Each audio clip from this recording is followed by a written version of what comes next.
अस्सलाम वालेकुम दोस्तों परवेज़ लाई साहब ने दस्तखत करके समरी इमरान खान को दे दी है असम्बलियाँ तहलील करने की। और उनको ये भी कह दिया कि जनाब ये असम्बली आपकी अमानत थी जो मैं आपको आपके हुक्म पर लौटा रहा हूँ। तो उन्होंने समरी पर साइन करके इमरान खान के हाथ में थमा दिया जनाब परवेज़ लाई साहब ने। तो अब इमरान खान की मर्ज़ी है कि वो कब असम्बलियाँ तहलील करने का परवेज़ लाई को ऑर्डर देते हैं। परवेज़ लाई असम्बलियाँ तहलील करते हैं। अब परवेज़ लाई ने पूरी गेम है जो वो इमरान खान के पलड़े में डाल दी है। हमने दूसरी खबर ये है कि आज इमरान खान साहब ने अपने सपोर्टरों को एक पैगाम दिया है। अपने यूट्यूबर्स को, जो यूट्यूबर्स उनके हक़ में वीडियो बनाते हैं और जो सोशल मीडिया एक्टिविस्ट है, जो उनको एक पैगाम दिया है कि आपने हमारे इदारों के ख़िलाफ़ कोई बात नहीं करनी। मतलब कि उन्होंने कहा जी जिस शख्स से हमें इख्तलाफ था वो बंदा चला गया है। अब जिस बंदे से हमें इख्तलाफ था वो बंदा अब चला गया है।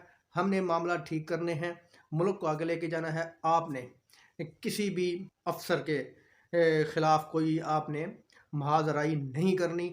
तो अब नून लीग ने ये प्लान बनाया कि इमरान खान साहब ने तो मना कर दिया है कि ना किसी मौजूदा ऑफिसर को आपने बुरा भला कहना है, ना किसी रिटायर ऑफिसर को। बाकी आप समझ नहीं होंगे कि मैं किन की बात कर रहा हूँ। उन्होंने कहा जी उनको किसी को आपने कोई आपने बात नहीं करनी, किसी के खिलाफ कोई मुहिम नहीं चलानी। अब हुकूमत की तरफ से कुछ ऐसे लोगों को प्लान किया जाएगा जो हमारे मौजूदा बड़े ऑफिसर हैं, इनके खिलाफ नून लीग अब कुछ ना कुछ महाजराई करेगी, कुछ ऐसी वीडियोस अपलोड करेंगी, कुछ ऐसी महाजराई करेंगी ये हुकूमत, जिनको देखकर पीटीआई के लोग भी उसको सपोर्ट करेंगे। और फिर ये कहेंगे, बाद में यही लोग कहेंगे कि देखें जी पीटीआई के लोग अब आने वाले ऑफिसर को मतनाज़ करने की कोशिश कर रहे हैं। मतलब कि ये लोग, हुकूमत कभी नहीं चाहती कि इमरान खान और एस्टेब्लिशमेंट एक पेज पर आए। वो उनकी पूरी कोशिश है, नवाज शरीफ की, शहबाज शरीफ की, जरदारी की, मरीम नवाज़ की, ये पूरी कोशिश है कि इमरान खान साहब और पाक आर्मी एक पेज पर ना आए। इनके दरमियान महाजराई चलती रहे, इनके मामला तय ना हों, ये मुल्क को कहीं तरक्की की राह पर ना ले जाएं। क्योंकि इन लोगों ने वादे किए हुए हैं अमेरिका से, पैसा लिया हुआ है अमेरिका से इस मुल्क को बर्बाद करने का। इनकी पूरी कोशिश है इतना हम कमज़ोर पाकिस्तान को कर दें कि फिर लोगों को ये जवाब बता सके कि अब हम बिल्कुल मरने के करीब हैं।